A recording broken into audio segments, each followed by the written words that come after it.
Okay, hai. Salam sejahtera dan selamat petang. Okay, hari ini kita akan teruskan dengan satu topik yang agak interesting, yang agak penting, iaitu berkaitan dengan pengkaratan. Okay, jadi semua orang tahu apa itu pengkaratan, iaitu besi telah berkarat. Okay, jadi kita terangkan sedikit dulu apa itu kakisan logam.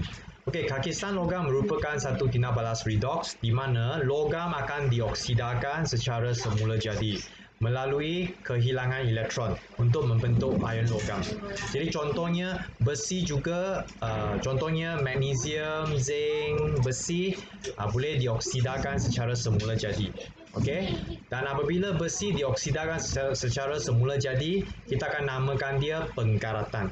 Jadi pengkaratan hanya digunakan untuk pengoksidaan bagi besi. Yang lain kita akan panggil dia kakisan logam. Okey, kita fokus kepada topik hari ini iaitu pengkaratan. Okey, jadi kita fokus besi saja. Jadi besi hanya akan berkarat, ini common sense, semua orang tahu, jika dia ada oksigen dengan air. Dua-duanya penting. Okey, dan kita akan terangkan bagaimana proses pengkaratan berlaku. Okey, proses ini pernah ditanya dalam peperiksaan. Kita ada 5 poin kita kena tahu. Okey, jadi pertama, kita kena tahu juga melukis gambar ini iaitu air di tengah-tengah, ini adalah besi. Okey, dan tengah-tengah di sini adalah anode ataupun terminal negatif kerana tak ada bateri, jadi anode adalah terminal negatif. Okey, poin pertama, ceritakan pengkaratan besi memerlukan kehadiran air dengan oksigen. Poin kedua, okey, kita bermula di anode. Jadi besi formula dia adalah Fe. Okey, jadi bila dia berkarat, dia akan dioksidakan dengan melepaskan elektron dan menjadi Fe2+. Ataupun kita tengok ini, Fe bila dia mula berkarat, dia akan dioksidakan dengan melepaskan elektron dan menukarkan kepada Fe2+. Dan elektron ini dia akan bergerak ke katot. Anode buang, dia akan bergerak ke katot. Di katot ada oksigen, ada air dan ada elektron, maka dia akan membentuk ion hidroksida. Okey, ataupun di nota dia, oksigen akan diturunkan ke ion hidroksida, OH negatif. Inilah persamaan setengah dia, air, oksigen, kemudian terima elektron menjadi 4 OH negatif. Ini adalah yang kita selalu hafal, 4 orang hantu, 2 buang air, 1 buang gas, 4 E. Yang itulah. Dan akhirnya kehadiran Fe2+ dengan OH negatif, satu positif, satu negatif, maka dia akan bercinta, membentuk ferrum 2 hidroksida. Okey, akhirnya ferrum 2 hidroksida akan dioksidakan lagi menjadi karat. Okey, 5 markah. Itulah penerangan tentang pengkaratan. Okey, kita tengok satu video supaya belajar lebih faham tentang proses ini. Okey, baik, kita tengok video ini. Anode besi Fe menjadi Fe2+ dengan melepas elektron. Elektron bergerak ke katot terpaksa dengan air. Elektron, oksigen, air membentuk ion hidroksida. Fe+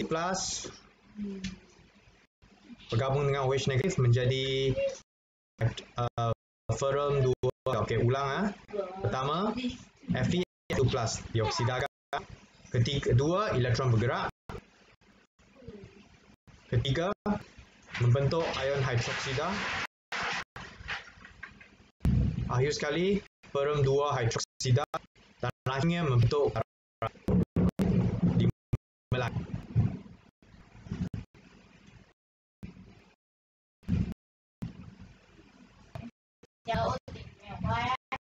Okay, baik, selesai pengkaratan. Okey, kita teruskan yang bagaimana nak melindungi pengkaratan. Okey, baik. Terdapat 3 cara yang utamalah untuk mengawal pengkaratan besi. Pertama, kita cuba melindungi besi daripada air ataupun udara. Cara ini, kaedah ini adalah selalu kita buatlah. Okey, iaitu kita boleh selalunya ini kita menyalutkan besi dengan plastik, cat ataupun grease.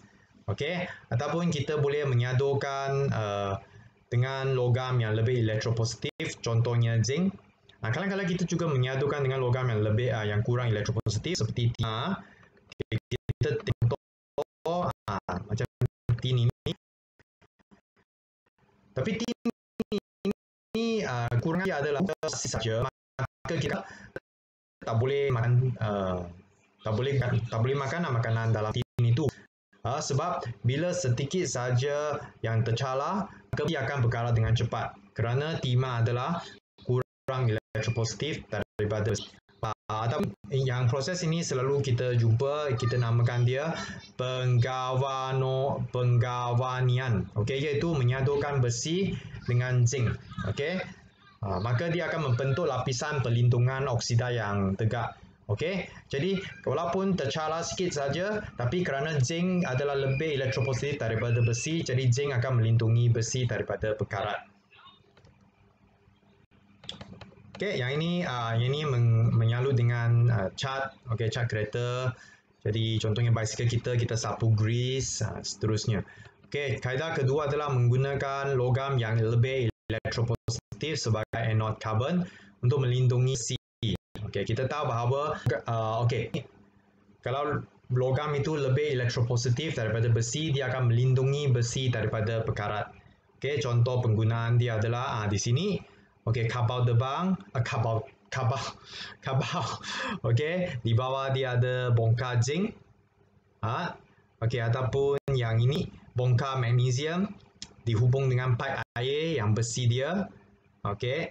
Dan ini petroleum lagi, yang berlanda petroleum.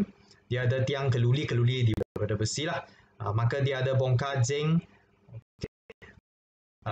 tiang keluli. Okay. Baik. Dan akhir sekali adalah pengaloyan, iaitu kita mengaloikan besi dengan logam lain supaya menjadi alloy. Okay. Contohnya stainless steel, keluli nikarat. Okay, dengan mengaloikan besi dengan karbon, kromium dan nikel, maka dia lebih cantik, lebih berkilat dan tidak mudah berkarat. Okay, itu beberapa kaedah untuk mengawal pengkaratan besi. Okay, itu saja. Sekian, terima kasih.